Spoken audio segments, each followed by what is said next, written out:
प्रधानमंत्री नरेंद्र मोदी लोकसभा चुनाव में तीसरी बार जो है वाराणसी से प्रत्याशी बने हैं। आज हम जनता का मूड जानने के लिए कचहरी में हैं और अधिवक्ताओं से जानेंगे और यहां आए लोगों से जानेंगे कि उनका क्या मत है।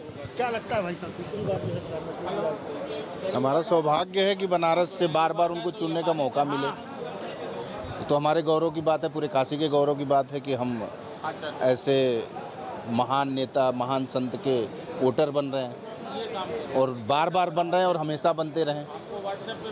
हमेशा काम हुआ है, रोड बनी है, बनारस 50 साल आगे बाकी पूर्वांचल के अन्य शहरों से हो गया है।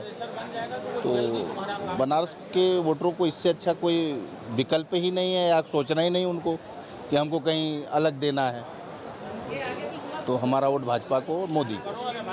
कुछ और लोग हैं, उनसे बात करते हैं। सेंट्रल बार के पदाधिकारी भी रहे हैं, उनसे बात करते हैं कि क्या लगता है भाई साहब, जो प्रधानमंत्री तीसरी बार जो है काशी चुनाव लड़ रहे हैं? बहुत ही गौरव की बात है यह काशी वासियों के लिए कि ऐसे संत को पुनः चुनने का मौका मिल रहा है और बनारस का नाम पूरे भारतवर्ष में ही नहीं अपितु पूरे विश्व में जा रहा है, जिससे बनारस को बहुत भी एडवांटेज में। बनारस आज से 10 साल पहले स्थिति बनारस की देख लीजिए। बनारस में केवल एक फ्लाईओवर हुआ करता था, मात्र लहरतारा ओवरब्रिज, उसके अलावा कोई फ्लाईओवर नहीं हुआ करता था। आज रिंग रोड का जाल पूरे बनारस के आसपास इर्द गिर्द इलाकों में, देखिए यातायात सुविधाएं अच्छी होंगी तो हर जगह व्यक्ति जगह डेवलप करेगी प्रॉपर वे में। आज इतने फ्लाईओवर बन गए हैं बनारस में, कोई सीमा नहीं उसकी। तो निश्चित तौर पे मतलब बनारस का भरपूर विकास हुआ है।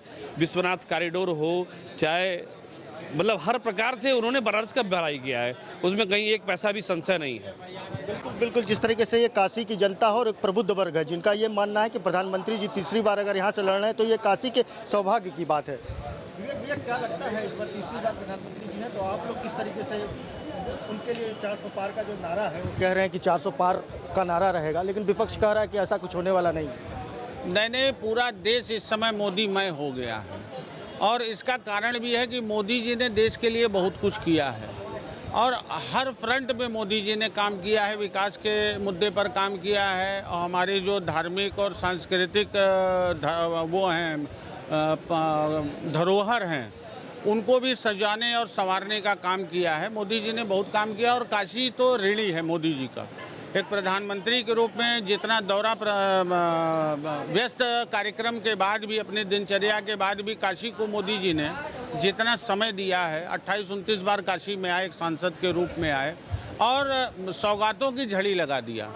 काशी को भी बहुत कुछ दिया है और काशी उनकी ऋणी है और ऋण उतारने का ये ऐसा अवसर आया है लोकसभा का चुनाव कि काशी को तो मोदी जी को विश्व रिकॉर्ड मतों से विजयी बनाकर भेजना चाहिए और हम काशीवासी इस प्रयास में लगे हैं। जगह जगह से आह्वान हो रहे हैं कि मोदी जी को विश्व रिकॉर्ड मतों से एक उनके जीवन में ये उपलब्धि और जुड़ जाए, काशी को यह भी गौरव प्राप्त हो जाए कि नहीं, अपने सांसद को विश्व रिकॉर्ड मतों से विजयी बना करके लोकसभा में भेजा गया।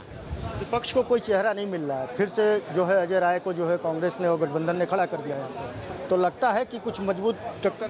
देखिए, विपक्ष के पास न कोई मुद्दा है, न इनकी कोई योजनाएं हैं, न विपक्ष जब अपने शासनकाल में रहे हैं, कांग्रेस की भी गवर्नमेंट रही है, तो इन लोगों ने काशी पर ध्यान नहीं दिया। प्रदेश में भी भाजपा गैर भाजपा की दलों की सरकारें रही हैं, उन्होंने भी काशी को यहाँ पर 12-12, 14-14 घंटे काशी अंधेरे में रहती रही है। पेयजल की कोई व्यवस्था नहीं रहती रही है, सड़कों की स्थिति बदतर रही है। आज पूरे शहर के सड़कों को छोड़ दीजिए, आप गलियों में भी जाइए तो लगेगा हम लोग दिन के उजाले में हैं। रात के समय में हर 10-50 कदम के बाद आपको एक स्ट्रीट पर जो है लाइट जलती मिलेगी।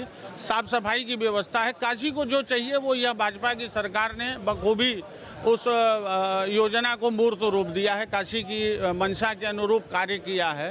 काशी में पर्यटन का जो विकास हुआ है, बढ़ावा मिला है बाबा विश्वनाथ का कॉरिडोर बनने के कारण। पर्यटन के क्षेत्र में काशी की आर्थिक प्रगति हुई है। तमाम दर्शक आ रहे हैं दर्शन करने के लिए, और हर मंदिरों में लाखों करोड़ों की संख्या में। पहले ऐसी स्थिति नहीं थी। भाई आप पदाधिकारी भी रहे हैं और एक अधिवक्ता वर्ग बहुत बड़ा वोटर के रूप में जो है आने वाले लोकसभा चुनाव में कन्वर्ट होगा, तो क्या लगता है आप लोगों की तरफ से कुछ मांग ऐसी है क्या कि जिसको पूर्ण करना चाहिए, प्रधानमंत्री को इस पे ध्यान देना चाहिए? देखिए, यहाँ पर हम लोगों की एक समस्या है कि कचहरी में अधिवक्ताओं की संख्या ज़्यादा हो गई है, बैठने के स्थान की कमी है और जगह की दिक्कत हो रही है। अब आबादी के हिसाब से, आबादी का जिस ढंग से जनसंख्या में वृद्धि हुई है और जिस तरह से मुकदमों का विस्तार हुआ, नई नई अदालतों का, नए नए कानून का, तो उस हिसाब से एक बढ़िया कचहरी की मांग हम लोगों की रही है। लेकिन यहाँ पर क्या है, उच्च न्यायालय की मंशा जो है वो बनारस से 15 किलोमीटर 20 किलोमीटर दूर ले जा करके शहर से बाहर कचहरी बसाने की इनकी योजना है। उसका हम अधिवक्ता समाज के लोग विरोध कर रहे हैं कि नहीं, हमारे प्रधानमंत्री के संसदीय क्षेत्र की महत्वपूर्ण कचहरी है और राष्ट्रीय और अंतर्राष्ट्रीय मुद्दों के मामले यहाँ इस कचहरी में विचाराधीन चल रहे हैं। बाबा विश्वनाथ के कॉरिडोर जो मंदिर है, विश्वनाथ मंदिर का, ज्ञानवापी मस्जिद का विवाद है, वो भी यहीं चल रहा है। और एक और विवाद है, कई तरह के विवाद ऐसे राष्ट्रीय मुद्दों के चल रहे हैं। तो कचहरी के आसपास के ही क्षेत्रों को लेके अगर इस कचहरी का विस्तार किया जाए और सुंदर कचहरी बना दी जाए तो वो ज़्यादा सुविधाजनक होगा।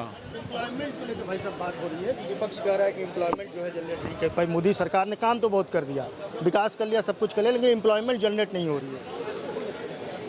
अब हमारे हिसाब से तो जनरेट हुआ है, विपक्ष के हिसाब से नहीं हुआ है तो वो विपक्ष जाने। स्वरोजगार के इतने नए नए और इतनी योजनाएं हैं, नेट पे अवेलेबल है, भारत सरकार के वेबसाइटों पे अवेलेबल है, बैंकों में अवेलेबल है। ऋण लेके लोग आसानी से अपने कारोबार को बढ़ा रहे हैं, युवा हमेशा आगे बढ़ रहे हैं, नए काम हो रहे हैं।